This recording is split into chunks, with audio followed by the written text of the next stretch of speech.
네, 안녕하세요. 서울병원 정형외과 윤영문입니다.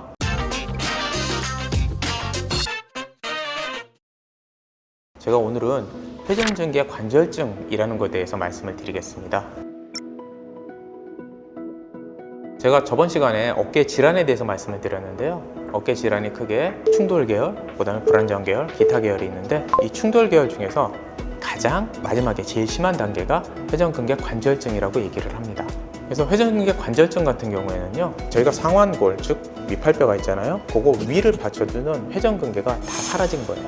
이게 다 사라지게 되면은 회전근개는 위를 받쳐주던 애가 없기 때문에 점점 위로 올라가거든요. 그러고 나면은 얘는 위에 변봉이라고 하는 지붕뼈가 있어요. 걔랑 부딪히게 돼요. 그래서 계속 서로 마모가 일어나게 됩니다. 저희가 이걸 관절증이라고 그러거든요. 이런 관절증이 발생을 하게 되는데 이때 발생하는 통증은요, 뼈와 뼈가 맞부딪히는 통증이기 때문에 제가 이전에 말씀드린 충돌 증후군과 회전근개 파열과 비교할 수 없는 더 큰 통증이 일어나요. 환자분들이 무릎 관절증이라고 들어보셨을 거예요. 무릎에 연골이 닳아가지고 서로 두 개가 부딪히는 거의 그 정도의 통증이 일어납니다. 근데 문제는 무릎 관절증은요, 서서 있는 거기 때문에 저희가 누우면 통증이 사라져요. 근데 어깨는 반대로 평소에는 중력 때문에 내려야 했기 때문에 앉아있으면 통증이 적습니다. 근데 사람이 자려면 누워야 되잖아요. 얘는 누우면 팔을 내려주던 힘이 없어지기 때문에 더 위로 올라가요. 그래서 어깨 관절증이 심한 분들은요, 누워서 못 주무십니다. 앉아서 주무세요. 그래서 굉장히 힘들어하세요. 누워서 자고 나면 나 2시간 만에 깬다. 앉아서 자는 게 낫다. 그래서 거실에 나가서 그 소파에다가 이렇게 삼각베개 같은 거 대놓고 그리고 누워 주무시는 분들도 있어요. 그래서 여기 화면에 나오듯이 상완골이 계속 부딪히게 되면 변화를 일으켜요. 처음에는 정상이었다가 저희 두 번째 그림에서처럼 경화, 즉 계속 부딪히니까 얘도 딱딱해지거든요. 자기를 보호하려고. 그 다음이 되면은 딱딱해지는 걸로 모자라니까는 여기에 골격, 뼈를 만들어내게 돼요. 자기 보호하려고. 이 단계가 다 지나고 나면 그 다음에 서로 갈리게 됩니다. 마모가 일어나거든요. 그러고 나면은 그 다음에 매끈해져요. 저희가 이걸 왜 대퇴화라고 부르냐면 대퇴골이 저렇게 생겼거든요. 즉 위팔뼈가 대퇴골처럼 모양이 변해버리는 거예요. 그럼 이걸로 끝이냐? 아니에요. 대퇴골이 위로 올라가면서 그 다음에 이제 지붕뼈를 갈아대기 시작해요. 이때 통증이 진짜 극심해집니다. 뼈가 부딪히기 때문에. 이렇게 부딪히게 되면은 위로 올라가잖아요. 최악의 경우 여기서 뒤로 빠져버리는 경우도 있습니다. 그때가 되면 팔을 못 쓰신다고 보시면 돼요. 이건 정말로 오래 가는 거거든요. 그러면은 이거의 증상이 어떠냐? 아까 제가 말씀드렸잖아요. 2단계까지 올라오면요, 계속 어깨를 움직이면 통증이 있다 보시면 돼요. 그리고 밤에 제가 아까 말씀드렸지, 밤에 누우면 통증이 극심해지기 때문에 거의 누워서 못 자시는 분들이 많습니다. 그리고 대부분의 경우 어깨를 움직일 때 뼈와 뼈가 맞닿는 상황이 되니까는 버거덕 어깨에서 그런 소리와 느낌이 있다고 얘기를 하거든요. 이 정도가 되면은 대부분 환자분들이 병원에 오시고 싶어 해서 어떻게든 치료를 받고 싶어 하세요. 그러면은 이거에 대한 치료는 어떻게 하냐? 일단은 이 경우에는 대부분 나이 드신 분들이에요. 젊은 경우에도 오는 경우가 있습니다. 노동을 심하게 하거나 옛날에 다쳤거나 그래서 젊으신 분들도 이런 경우가 있는데 대부분은 나이가 많으시거든요.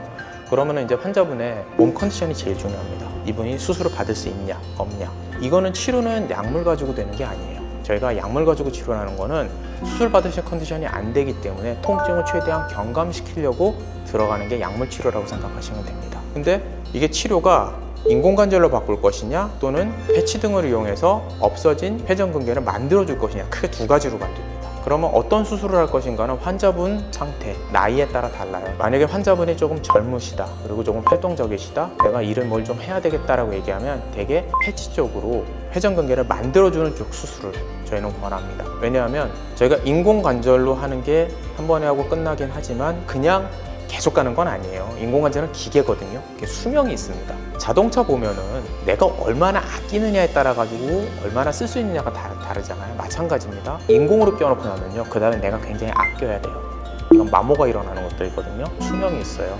옛날에는 저희가 7년에서 한 10년 얘기했는데 요즘은 기구가 좋아져가지고 10년 이상 쓰시는 분들도 많습니다. 하지만 그래도 10년에서 15년 정도를 얘기합니다. 그 정도를 쓴다라고 얘기를 하면은요, 만약에 연세가 60대다 그러면은 수술하면 나중에 재수술을 한번 해야 될 가능성이 있습니다. 이 경우도 마찬가지. MRI나 다 찍어보고 내가 패치 가지고 이거를 덮을 수 있다라고 생각하면 젊은 나이인 경우에 가급적 패치 가지고 회전근개를 만들어주는 거를 권하고요. 그게 아니고 연세가 있고 두 번 수술하기를 원하지 않고 그러신 경우에는 인공관절로 갑니다.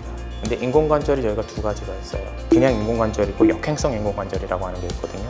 회전근개 파열인 경우에는 역행성 인공관절로 가야 됩니다. 그래서 화면에 나오는 것처럼 저런 기구를 저렇게 수술을 하게 됩니다. 이건 수술을 하면요, 재활이 들어가야 되거든요. 근데 이 재활은 제가 수술하면서 들어가서 환자분의 근육 상태나 이런 걸 다 봐요. 그거를 보고 결정을 하거든요. 그래서 대개 이전에 제가 얘기한 회전근개 파열 재활과 거의 같습니다. 1주까지는 팔을 돌리는 운동을 하고요, 2주에서 6주까지는 보조기를 착용한 상태에서 관절 운동을 하나씩 늘려가면서 시도를 하고요, 6주가 넘어가면 근력 운동을 같이 하게 됩니다. 제가 3번에 걸쳐가지고 충돌 계열의 질환에 대해서 말씀을 드렸습니다. 충돌 증후군, 회전근개 파열, 회전근개 관절증. 근데 보시면 아시겠지만 각각의 분리된 질환이 아니에요. 점점 악화되는 거거든요. 즉 초기에 치료를 받으면 받을수록 환자분들이 가벼운 치료 증상이 좋아지고요, 저희 의사들 입장에서도 효과가 좋습니다. 뒤로 오면 올수록 점점 수술 커지고 비용 많이 들어가고 예후는 안 좋게 돼요. 그래서 어깨에 질환이 있을 때 다 그러잖아요. 아이 그거 50개 아니야, 운동하면 좋아져. 아니야, 약 먹고 좀 버티면 좋아져. 그분들이 의사가 아니잖아요.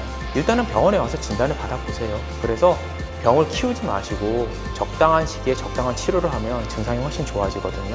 그리고 더 나빠지는 걸 막을 수가 있고요. 그렇게 해서 증상이 있다 그러면 병원에서 일단 치료를 받는 거를 저는 권합니다.